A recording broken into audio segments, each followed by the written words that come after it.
આપણા દરેકના ઘરમાં જ્યારે પણ કંઈ ટેસ્ટી ખાવું હોય ને તો અલગ અલગ રેસિપીસ તો બનતી જ હોય. અને એ બધી અલગ અલગ રેસિપીમાં તો જો સાચું કહું ને તો આપણને લોકોને સબ્જી રોટી મળે ને તો એ ખાવાની મજા જ અલગ. અને સ્વાભાવિક છે કે આપણા અમુક જે રૂટીન શાક હોય ને તો એ ખાઈને તો કંટાળો આવ્યો હોય, તો કોઈ વાર એવી ઈચ્છા થાય કે આપણે કંઈક પંજાબી શાક બનાવીએ. તો આજે આપણે કાજુ પનીર મસાલાની રેસિપી બનાવશું. ખરેખર આ રીતે એકદમ ટેસ્ટી એવું બને છે, તો જરૂરથી ટ્રાય કરજો. અને વળી બહુ જ સિમ્પલ રીત છે. તો સૌથી પહેલાં તો આપણે ડુંગળી અને કાજુને બોઇલ કરવાના છે. તો પેનમાં થોડું પાણી ગરમ કરવા રાખ્યું. તો તેમાં રફલી ચોપ કરેલી ડુંગળી, અને અગાઉ બતાવ્યું એમ કે અહીંયા મેં 4 થી 5 નંગ જેટલી ડુંગળી લીધી હતી, સાથે 2 નંગ જેટલી લીલી એલચી અને 1/3 કપ જેટલા કાજુ, એટલે કે અબાઉટ 10 થી 15 નંગ જેટલા કાજુ ઉમેરી દીધા. તો બસ આ રીતે થોડી ડુંગળી પકાય અને કાજુ સોફ્ટ થાય ને ત્યાં સુધી ગરમ થવા દેવાનું. હવે આ કાજુ અને ડુંગળી તો ગરમ છે, તો થોડી વાર માટે ઠરવા દેશું અને પછી આપણે તેની પેસ્ટ બનાવવાની છે. અહીંયા 200 ગ્રામ જેટલું પનીર લીધું અને તેના મીડિયમ સાઇઝના કટકા કરી લઈશ. અને અહીંયા માપ કહેવાનું કારણ તો એટલું જ કે જ્યારે આપણું શાક બને ને અને વસ્તુ જો એકદમ વ્યવસ્થિત હોય ને તો જ એનો પ્રોપર સ્વાદ આવે. અને હવે પેનમાં થોડું ઘી ઉમેરી દઈશ. અને ઘી થોડું મેલ્ટ થાય ને એટલે આપણે તેમાં કાજુ એડ કરી દઈશું.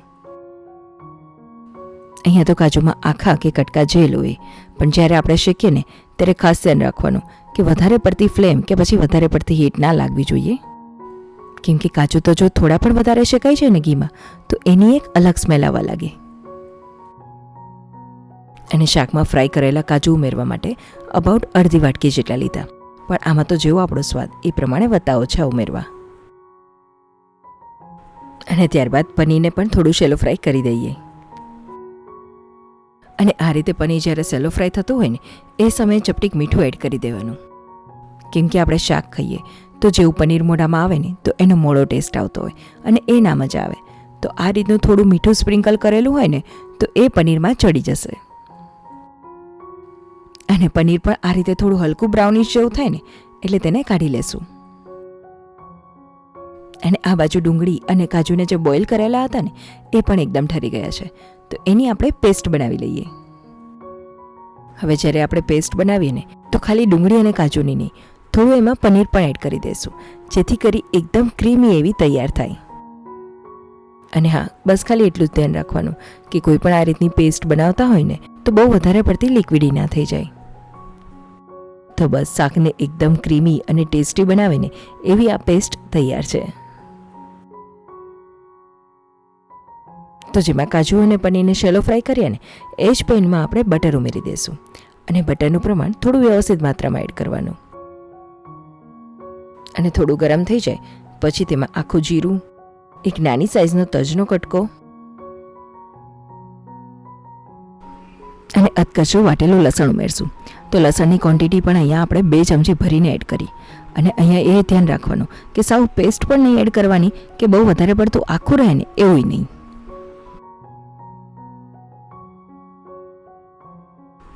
તો બસ લસણ સહેજ એવું સતળે ને એટલે તરત જ આપણે ઝીણી સમારેલી ડુંગળી ઉમેરી દઈશું. તો અહીંયા ડુંગળી પણ મેં 2 થી 3 નંગ જેટલી લીધી હતી. હવે ડુંગળી એડ કરી છે ને તો એને પણ આપણે એકદમ આછા ગુલાબી જેવી થાય ને ત્યાં સુધી તો ચડવા જ દેવાની. ત્યારબાદ આદુ અને મરચાંની પેસ્ટ અને સાથે ટમેટા. તો એની મેં પેસ્ટ નથી બનાવેલી, આ રીતે ટમેટાના કટકા જ એડ કરી દીધા. અને ટમેટા થોડા જલ્દી ચડે એટલા માટે મીઠું એડ કરી દઈશ.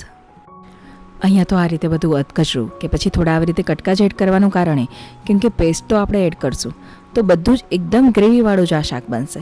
પણ જો આ રીતે થોડું અધકચરું હોય ને તો ખાવાની વધારે મજા આવે. તો બસ આ રીતે ડુંગળી ટમેટા થોડા ચડી જાય ને પછી લાલ મરચું પાવડર, અને અહીંયા તો કાશ્મીરી લાલ મરચું પાવડર વાપર્યો, પણ જેવી તીખાશ ખવાતી હોય એ મુજબ એડ કરવું. ત્યારબાદ થોડું ધાણા જીરું અને હળદર. મસાલાઓ એડ કરીએ ને તો એને એકદમ સારી રીતે મિક્સ કરી લેવાના. અને મિક્સ થઈ જાય ને પછી 1 થી 2 મિનિટ માટે એને પણ ચડવા દેવાના.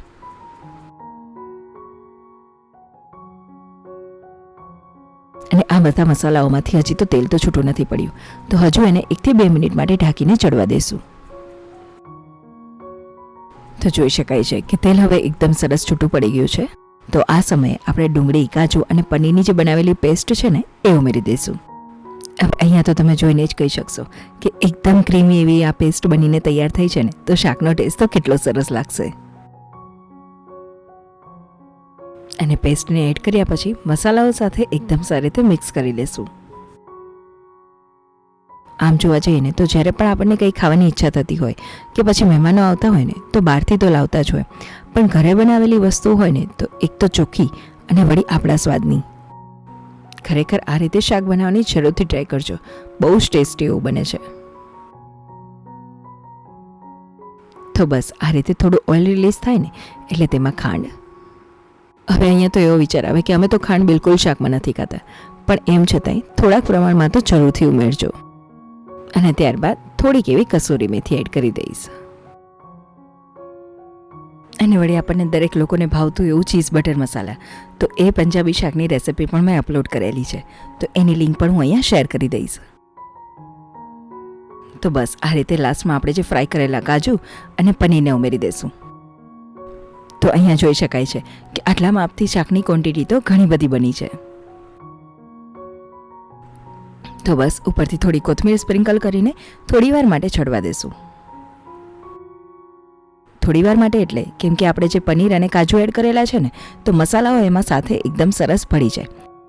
તો અહીંયા તો આ શાક પંજાબી રોટી કે નાન જોડે, અને ઘણીવાર તો કેવું કે ઘરે જ બનાવતા હોય ને તો ખાલી પરોઠા બનાવ્યા હોય ને તો એની જોડે પણ એટલું જ સરસ લાગશે. તમે ચોક્કસથી ટ્રાય કરજો.